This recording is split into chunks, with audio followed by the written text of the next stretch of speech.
Everybody, and welcome to my YouTube channel. Today I thought I would do a bit of astrology and recap our chat about Saturn, which in a former video, and how Saturn is our limitations, our limits, and it holds control over the lower chakras. So it draws us back into Earth. It's part of the birthing process. It's part of very difficult lessons that we have to learn. And it's a very hard, and through very hard lessons, we've had to grow through them in order to proceed further along the Christ light. And then the second chakra we spoke about was our sacral area, which is ruled by Jupiter, which is the opposite to Saturn. It's in the water energy, but it's also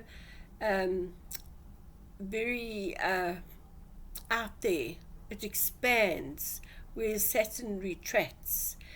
Now, with Jupiter ruling the water energy, that's our emotions, that's our, as I mentioned before, our sexual drives, our feelings, and Saturn restricts it.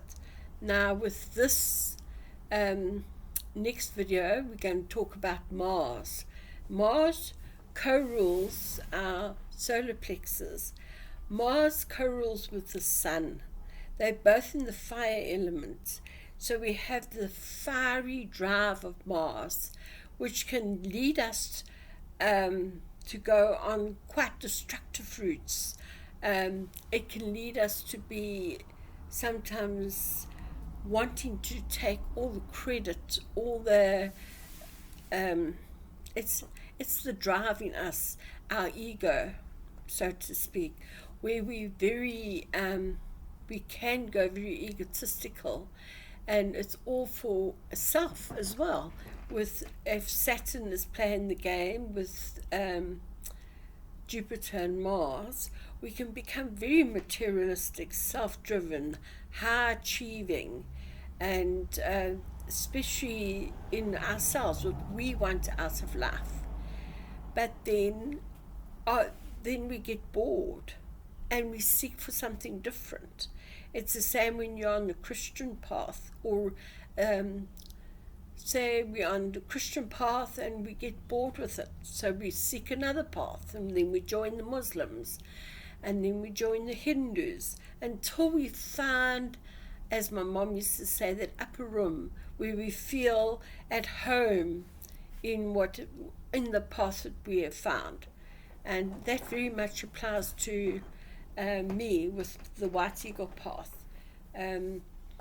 I also went through the searching game, trying to find answers to my questions that I had. So that's what Mars does. It drives us onward. It drives us sexually. It drives us the way we eat too. We can become fanatical with our eating, fanatical with gymming to keep our bodies in trim. Fanatical about our religion, fanatical about what we have to achieve. And then slowly we realize we're not getting anywhere in this materialistic world, so we turn within. And then, of course, greater tests await us, because we have to learn how to calm this Martian sun fire in us. So we have to learn to bring calmness to our souls and take it day by day as we discover our inner self, our soul self, our spiritual self, and then we deepen that connection with the great white spirit, as we call it in the lodge, the star, but the universal light for others. So we have to do a lot of internalizing and a lot of deep searching.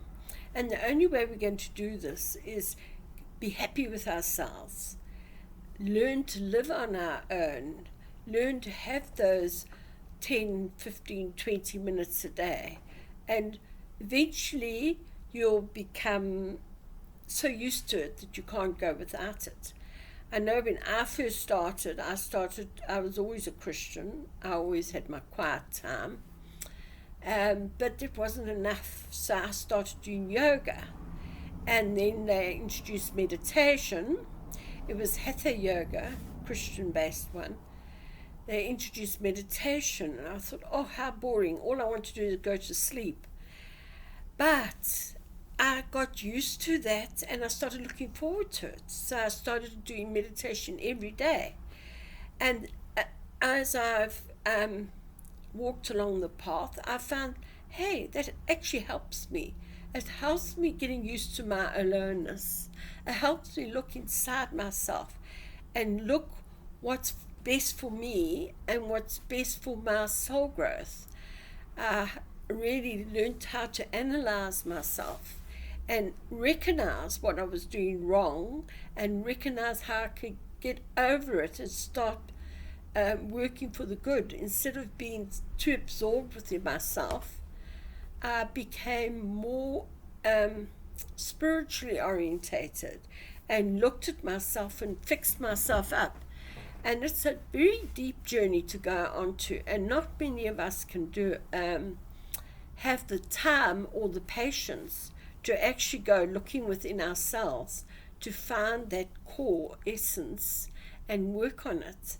And yeah, it takes a lot of hard work, but I can assure you that reaching the end result, or I'm not near the end result, but it's helped me so much in my life to be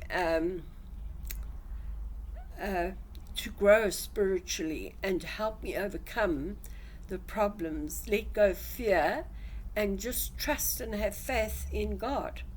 So yes, it has worked for me.